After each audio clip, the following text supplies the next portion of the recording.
اور ناظرین، ہم نے آپ کو بتایا کہ اس وقت کی ایک اور اہم خبر لگاتار اس پر نظر بنی ہوئی ہے جموں کشمیر کے ضلع اننت ناگ سے، جہاں ملیٹنٹوں کی طرف سے فورسز پر حملہ کیا گیا۔ حملے میں ایک CRPF جوان شہید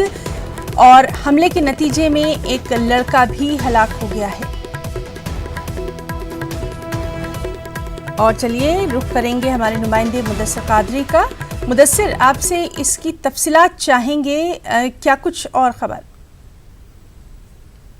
بتا دوں کہ ابھی کچھ دیر قبل جو جموں کشمیر نیشنل ہائی وے ہے تو اس کے متعلق علاقہ ہے بجبہاڑا، جو مین ٹاؤن مانا جاتا ہے کشمیر میں تواریخی لحاظ سے،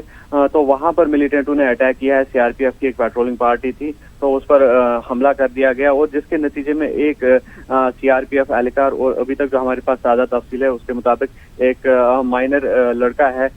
پتہ ہے اس کی عمر 6 سال کے آس پاس بتائی جا رہی ہے، تو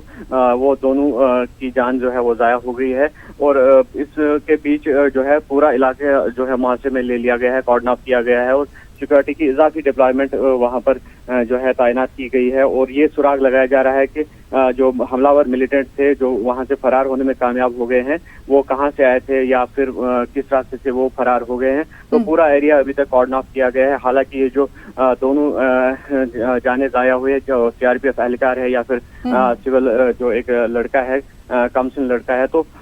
ان کو ہسپتال لے جانے کی کوشش کی گئی تھی، لیکن وہاں پر ڈاکٹروں نے انہیں مردہ قرار دیا ہے۔ اور ابھی تک جو ہمارے پاس تازہ تفصیل ہے، پورا جو ایریا ہے اس کو کارڈن آف کیا گیا ہے، اور جو دونوں ہلاکتیں ہوئی ہے تو ان دونوں کی پہچان جو ہے جو CRPF 90 بٹالین کے کانسٹیبل ہے شیمل کمار ڈے کے بطور ہوئی ہے، اور ان کا جو تعلق ہے وہ سنگھ پور ویسٹ بنگال کے بتائے جا رہے ہیں۔ اور ایک جو کمسن لڑکا ہے 6 سال کی عمر جس کی بتائی جا رہی ہے، تو نہان اس کا نام ہے، اور وہ یاری پورہ کلگام ضلع جو ہے یاری پورہ علاقے کے رہنے والے ہیں۔ اور ابھی تک جو یہ ملیٹنٹوں نے جس حملہ کر دیا ہے، تو ابھی تک اس میں کوئی سراغ حاصل نہیں ہو پایا ہے کہ یہ ملیٹنٹ